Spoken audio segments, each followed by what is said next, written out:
ऊपर टॉपिक पे भी आएंगे कि पाकिस्तानी हिंदू बड़ी तादाद में पाकिस्तान छोड़ के जा रहा है, इंडिया जा रहा है, पाकिस्तान से निकल रहा है। जड़ावाला का वाकया क्रिश्चियंस के साथ जो हुआ, उसको यूनाइटेड नेशन और अमेरिका ने भी इसको पाकिस्तान पे बड़ा प्रेशर डाला कि आप लोग क्या कर रहे हो, मतलब आप माइनॉरिटीज़ का क्या हशर कर रहे हो। सिंध में लड़कियों के साथ जो फोर्सफुल कन्वर्जन होता है, 1000 केसेस ऑफिशियली थानों में रिकॉर्ड होते हैं। जब हम अपनी माइनॉरिटीज़ का ये हाल करेंगे तो इंडिया तो फिर उन्हें गले लगा के अपना बना रहा है ना। देखिए डेफिनेटली हम पाकिस्तानी जो है माइनॉरिटीज़ पे जुल्म नहीं कर रहे हैं, हम तो पाकिस्तान पे ही जुल्म कर रहे हैं। अच्छा। पाकिस्तान में मुस्लिम्स कहाँ महफूज हैं, पाकिस्तान में मुस्लिम्स को कहाँ। अब मुझे फ्रीडम ऑफ स्पीच नहीं है, जितनी बातें मेरे अंदर है मैं कैमरे पे नहीं बोल सकता।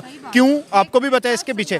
देखिए जब आपको फ्रीडम ऑफ स्पीच नहीं है, पाकिस्तान के अंदर माइनॉरिटीज़ क्या, मुस्लिम खुद महफूज नहीं है। उनको खुद नहीं पता कि यार हमने नेक्स्ट स्टेप क्या लेना है। हमें तो खुद पकड़ पकड़ के अंदर किया जा रहा है, हमें तो खुद वो मतलब क्या है कि फ्रीडम ऑफ नहीं दिया जा रहा है कि हम जो करना चाहें। देखिए हमारी कंट्री वो थी, हमें भी कहते थे कि आप सेकुलर कंट्री हैं, अभी भी हैं। देखिए माइनॉरिटी जितना सेकुलर कैसे, मुल्क का नाम ही इस्लामी रख दिया, इस्लामी जमहूरिया पाकिस्तान। लेकिन उसके बाद अभी आप देखें ना, माइनॉरिटीज़ को जितना हक मुझे मिल रहा है, मेरे दोस्त क्रिश्चियन में भी है, मेरे दोस्त हिंदुज़म में भी है, उनको पूरा हक मिल रहा है जितना मिल रहा है जहाँ मैं जॉब करता हूँ। वाली साइड आप कवर करें ना, जहाँ पर ज्यादा हिंदू रहते हैं सर, उनका तो वडेरों ने जो लैंड माफिया है, जो लैंड लॉर्ड है, उनको बहुत बुरी कंडीशन में रखा है। और बिलावल भुट्टो उन पे कोई बात नहीं करते। देखें उस बंदे ने क्या बात करनी है, बात वो करता है जिसमें कोई क्रेडिबिलिटी हो। जो दादा अपने बाप दादा माँ की सियासत आगे लेके आएगा ना, वो कैसे किसी पे बात कर सकता है। बिलावल भुट्टो को मैं तो लीडर ही नहीं समझता। देखें जिस तरह से ये अब हमारी तो पूरी गवर्नमेंट ही देखे फ्लॉप है। ये क्वेश्चन है जैसे मोदी ने कहा कि जी इंडिया में मुस्लिम्स महफूज हैं, और हमें लगा भी जिस तरह कश्मीर में जाकर उन्होंने प्रोजेक्ट्स किए, जिस तरह उन्होंने श्रीनगर को आगे लेके आए, या कश्मीर के लिए बहुत से काम किए, अब हमें लग रहा है कि वाकई ही मुस्लिम महफूज हैं इंडिया में। तो यार जो मुस्लिम चले गए हैं उनको तो अब राइट्स दो ना कम से कम। पाकिस्तान के मुसलमान इंडिया जा रहे हैं, बांग्लादेश के मुसलमान इंडिया जा रहे हैं, तो इंडिया उन्हें क्यों अपनी शहरियत देगा? सवाल तो ये है ना कि आपने अगर इंडिया में ही आना था तो फिर तकसीम क्यों किया उसको? देखें वो कायदे आज़म, ग्रेट कायदे आज़म हमारे थे, उन्हें लगा था कि जी पाकिस्तान में इनको अलग करवा के दूंगा तो ये बहुत अच्छी ज़िंदगी गुजार सकेंगे, और उनका वो स्टेप हम उनको अभी भी सराहते हैं कि थैंक यू जिना साहब, लीडर हैं, थैंक यू जिना साहब कि आपने हमें ये स्टेप करवा के दिया। लेकिन अब हम पे कुछ ऐसे लोग मसलत कर दिए कि अब यूथ से पूछें, मुझसे पूछें, या ये जो सैकड़ों भाई खड़े इनसे पूछें, ये यही बोलेंगे कि यार हमें अभी वीज़ा दो और हमें किसी कंट्री निकाल दो, लेकिन हमें पाकिस्तान से निकाल दो। हमारी 70% यूथ अभी चाह रही है यार आपकी एजुकेशन पहले तो क्रैप एजुकेशन है, एजुकेशन में वो आपका लेवल नहीं है, आप अभी भी 1980 की बुक्स पढ़ रहे हैं, और बाकी कंट्रीज जो है 2024 में चली गई हैं। सबसे बेसिक हमारा ये मसला है। उसके बाद हमारे जब यूथ निकलती है अपनी डिग्रीज कंप्लीट करके अपनी यूनिवर्सिटी कॉलेज से, आप उनको फैसिलिटीज़ नहीं दे रहे। देखिए आपने कहा कि वो मुसलमानों को नहीं दे रहा। देखिए इंडिया की अगर तकसीम की बात करें, जो उनका सियासी एजेंडा इसमें यह है कि आपने पाकिस्तान बनाया, आपने अफगानिस्तान बनाया, आपने बांग्लादेश बनाया। अखंड भारत की बात करें तो इंडिया के इर्द गिर्द जितने भी कंट्रीज़ हैं ये कभी भारत का हिस्सा हुआ करती थी। रिसेंटली 1947 की बात कर लें तो पाकिस्तान बना, 1971 की बात करें बांग्लादेश बना। तो जब मुस्लिम कंट्रीज हैं उनका ये कहना है कि अपना मुल्क छोड़ के फिर हमारे मुल्क में क्यों आए, हम इनको क्यों जो है नेशनैलिटी दें। तो ये तो एक बड़ी क्या कहते हैं कि एक रीज़नेबल सी बात है कि जो भी फॉर एग्जांपल अगर मैं किसी माइनॉरिटी कम्युनिटी से ताल्लुक़ रखता हूँ तो मैं अपने लिए और अपने बच्चों के लिए एक ऐसी जगह पे जाना चाहूँगा जहाँ पे मुझे लगेगा कि हाँ मेरे बच्चों को अपॉर्चुनिटीज़ बहुत ज़्यादा मिलेंगी, तालीम भी मिलेगी, रोज़गार भी मिलेगा। कल ही मैं लोक सुजाग का एक इंटरव्यू देख रहा था जिसके अंदर ये बात रजिस्टर हो रही थी कि आपके जो क्रिश्चियन कम्युनिटी है उनकी शादियाँ रजिस्टर नहीं होती, उनके बच्चों की डेट ऑफ बर्थ नहीं बन पाती। जब डेट ऑफ बर्थ नहीं बन पाती, रिकॉर्ड हो पाती, तो आपका बेफॉर्म नहीं बन पाएगा आपका। तो फिर अब एक शख्स है, उसने इस मुल्क के अंदर रहना है, उसे लग रहा है कि यहाँ पर उसका कोई मुस्तकबिल नहीं है, तो अब उसने ये नहीं सोचना कि उसका मज़हब क्या है, उसकी रियासत के ऊपर उसका ऑब्लिगेशन क्या है। वो 1947 में इंडिया नहीं गया था, आज उसे छोड़ के जाना चाहिए कि नहीं जाना चाहिए। वो हमेशा अपनी एक सेल्फिशनेस अप्रोच के अंदर, अपने बच्चों के एक बेहतर मुस्तकबिल के अंदर वो इंडिया पे जाएगा, क्योंकि इंडिया उसे वो अपॉर्चुनिटीज़ दे रहा है।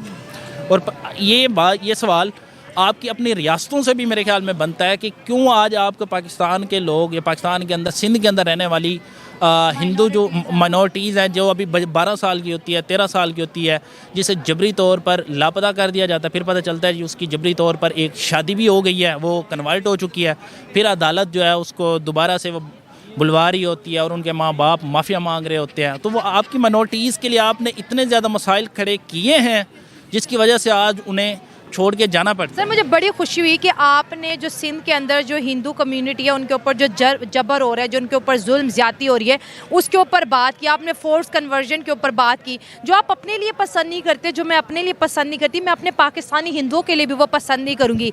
लेकिन हमारा अलमिया ये है, या हमारा, मैं कहती हूँ, इतनी गहरी नींद सो रहे हैं। हमारे मुल्क के अंदर कितने वज़ीर आज़म गए आए, लेकिन आज तक किसी ने भी हिंदू कम्युनिटी के लिए बात नहीं की कि उनकी बच्चियों का तहफ़्फ़ुज़ ज़रूरी बनाया जाए। उनका जो, जैसे आपने कहा, किडनैपिंग होती है, 12-13 साल बच्चे को अपने धर्म के बारे में नहीं पता होगा, वो इस्लाम कैसे कबूल करेगी। हम भी 12-13 साल की बच्चियों को देखते हैं, फिर उनकी शादियाँ भी हो जाती हैं। तो सर ये जो जुल्म पाकिस्तान में हो रहा है, हम सब मिलके इसके ऊपर आवाज़ क्यों नहीं उठाते? क्यों वो मजबूर हो जाते हैं कि वो इंडिया जाए? बुनियादी सतह के ऊपर देखें कि जब एक सियासतदान ने फ़ैसला लेना होता है तो वो सियासतदान है, उसने जब फ़ैसला लेना है तो उसके फ़ैसले की बुनियाद ये होगी कि कौन सा ऐसा अमल या टैक्टिक वो अप्लाई करे जिसकी बुनियाद पर उसका वोटर बैंक बढ़े। आज जब आप इस मुआशरे के अंदर रह रहे हैं, इस मुआशरे के अंदर जहाँ पे 99% मुसलमान रहते हैं, वहाँ पर अगर आप एक ऐसा बयानिया लेकर चलना शुरू हो जाएंगे जहाँ पर आप कहेंगे कि नहीं, हिंदुओं को भी बराबर का हक़ मिलना चाहिए, जो कि इंसानी बुनियादों की सतह पर असूली बात है कि ऐसे ही होना चाहिए, लेकिन क्योंकि आपके मुआशरे के अंदर रेडिकलाइजेशन इतनी ज़्यादा है कि आपका मुआशरा कोई भी ऐसी सोच बर्दाश्त नहीं कर सकता जिसके अंदर किसी दूसरे मज़हब के लोगों को आप इक्वली ट्रीट करने की बात कर रहे हो। आज जब मैं आपसे भी ये बात कर रहा हूँ तो मैं बड़ा सोच के बात कर रहा हूँ कि कहीं मेरे मुंह से कोई ऐसा जुमला ना निकल जाए जिसके बाद में मुझे खमियाजा भुगतना पड़े। और उसकी वजह ये है कि आपके मुआशरे के अंदर इतनी तंग नज़री है कि आप अपने लिए जो अपने लिए आप इंसानी हकूक़ पसंद करते हैं वो आप दूसरे के लिए नहीं करते। ठीक, तो आज जब मैं बतौर इंसान ऐसे सोच रहा हूँ, तो जब मैं सियासतदान हूँ तो मैंने सियासत में भी ऐसे ही सोचना है कि कौन सी ऐसी पॉलिसीज़ बनाऊँ जिसका मुझे एट द एंड फ़ायदा हो। मेरा वोट बैंक बना। क्रिकेट पे बात करते हैं, आपका चैनल भी मैंने विज़िट किया हुआ है। दानिश कनेरिया जो कि एक हिंदू पाकिस्तानी जो है प्लेयर रहे हैं, जो कि टेस्ट मैचेस खेलते रहे हैं, सीए इंडिया में हैं, उन्होंने प्राइम मिनिस्टर नरेंद्र मोदी की बड़ी तारीफ़ की कि आज पाकिस्तानी हिंदू जी सकेगा, आज पाकिस्तानी हिंदू को पहचान मिली है, आज प्राइम मिनिस्टर नरेंद्र मोदी ने जी उनको एक नई ज़िंदगी दी है। तो कहीं ना कहीं हमारे प्लेयर्स भी प्राइम मिनिस्टर नरेंद्र मोदी से इन्फ्लुएंस हैं। देखिए, हमारी पूरी की पूरी क्रिकेट टीम इंडिया से इन्फ्लुएंस ले रही है, हमारे बड़े बड़े प्लेयर्स इंडिया से सीख रहे हैं। देखिए, सीखने में कोई गलती नहीं है। देखिए, दानिश कनेरिया का मैटर 2005 का मैटर है, जब इस पे स्पॉट फिक्सिंग लगी थी तो बहुत से इस पे इल्ज़ामात लगे थे और दानिश कनेरिया ने ऐसे इंकशाफ किए थे कि यार ड्रेसिंग रूम में बैठ के ये मेरे साथ खाना नहीं खाते, मेरे साथ ये बातचीत नहीं करते, मुझे अपने से अलग रखते हैं, मेरे साथ किट शेयर नहीं करते। तो ये तो उसके अंदरूनी मैटर से इसका पता किसी को नहीं था। अभी तक ऐसा ही होता है, हिंदुओं के साथ पाकिस्तान में मुस्लिम खाना नहीं खाता, उसके बाल नहीं काटता, उसको अपने किसी फंक्शन पे नहीं बुलाता। हेलो दोस्तों, हिंदुस्तान वॉइस में आपका स्वागत है। दोस्तों, सीए को लेकर भारत के कुछ लोगों को जो गलतफहमी है, पर पाकिस्तान में रह रहे अल्पसंख्यकों पर सालों से हो रहे जुल्म को कुछ पाकिस्तानी जनता की सच्चाई द्वारा समझ सकते हैं।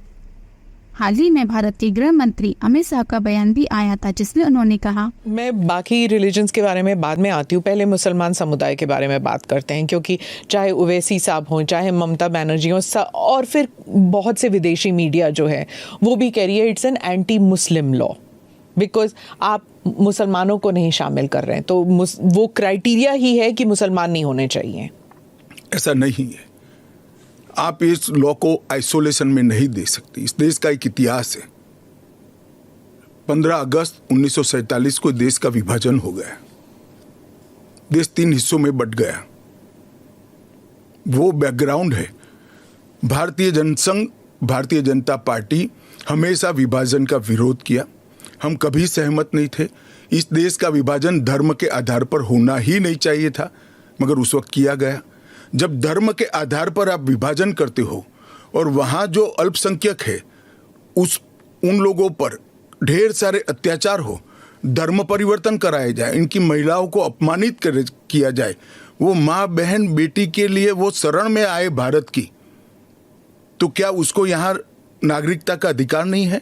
और स्वयं कांग्रेस के नेताओं ने आज़ादी के वक्त सैकड़ों भाषणों में कहा है कि अभी मारकाट चल रही है, अभी जहाँ है वहाँ रह जाइए, बाद में जब कभी भी भारत में आएंगे आपका स्वागत है। परंतु बाद में इलेक्टोरल पॉलिटिक्स चालू हुई, वोट बैंक की राजनीति चालू हुई।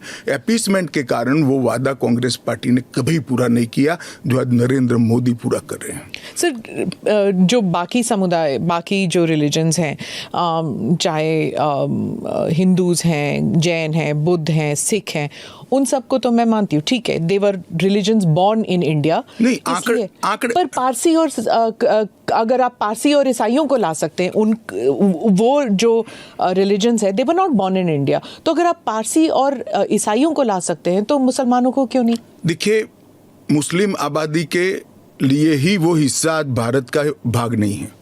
वो भूमि इसीलिए दे दी गई थी। फिर तो हर देश से अव्यवस्था से जो आना चाहिए, इसके लिए भारत के दरवाजे खोल लो। भारत कहां बचता है?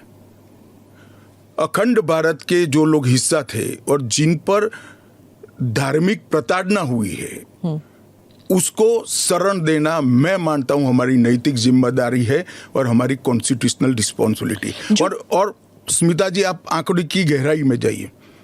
जब विभाजन हुआ तब पाकिस्तान में 23% हिंदू थे, हिंदू और सिख थे। आज 3.7% बच गए। कहाँ गए सारे? इतने सारे तो यहाँ आए नहीं। धर्म परिवर्तन हुआ, अपमानित किया गया, दोयम दर्जे के नागरिक के नाते इनको रखा गया। कहाँ जाएंगे ये लोग? क्या देश इसका विचार नहीं करेगा? देश की पार्लियामेंट इसका विचार नहीं करेगी? देश की पॉलिटिकल पार्टियों ने इनका विचार नहीं करना चाहिए?